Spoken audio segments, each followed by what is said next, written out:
You'll likely remember some of the stories we brought you of frustrated Sunwing passengers trying to get in and out of sunny destinations during this month's ice storm. They told City News how they were left stranded for hours in airports and on tarmacs without answers or support from the airline. Now, the Canadian Transportation Agency has announced it's launching a probe, and it could lead to compensation for the passengers.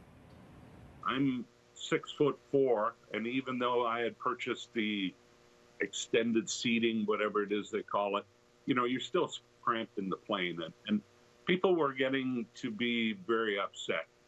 Some people weren't feeling well. You do have some children on the plane.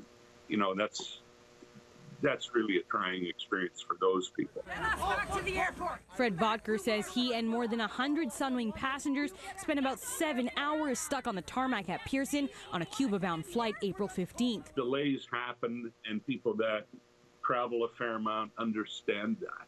That's not the question.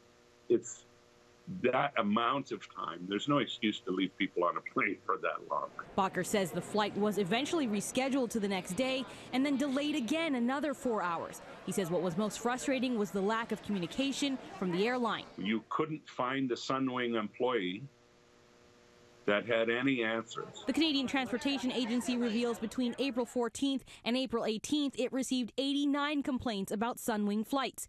23 flights are now under investigation, with issues including flight and tarmac delays, cancellations, and lost baggage. Other airlines had no difficulties to handle the situation. We all realize that bad weather can happen in Canada. There's no question about it. The issue here is why only Sunwing passengers were treated so miserably. You guys are understaffed and it's your fault. We want full refund. The CTA says the inquiry will determine if Sunwing, quote, respected its obligation toward passengers.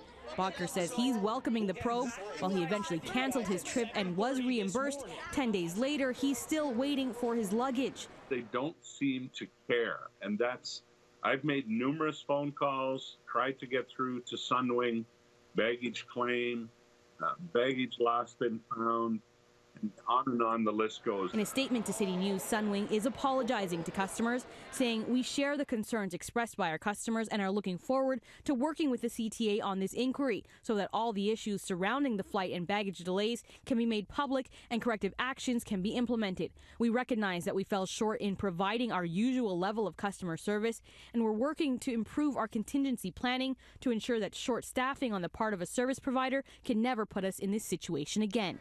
The probe could ultimately result in Sunwing having to pay compensation for any expenses incurred by passengers and an order for the carrier to take other corrective measures. But one airline critic is skeptical. We have seen in a similar inquiry back in the Air Transat saga that although the agency found that the airline broke the rules, all that happened is that the airline got a slap on the wrist but didn't really have to pay a fine.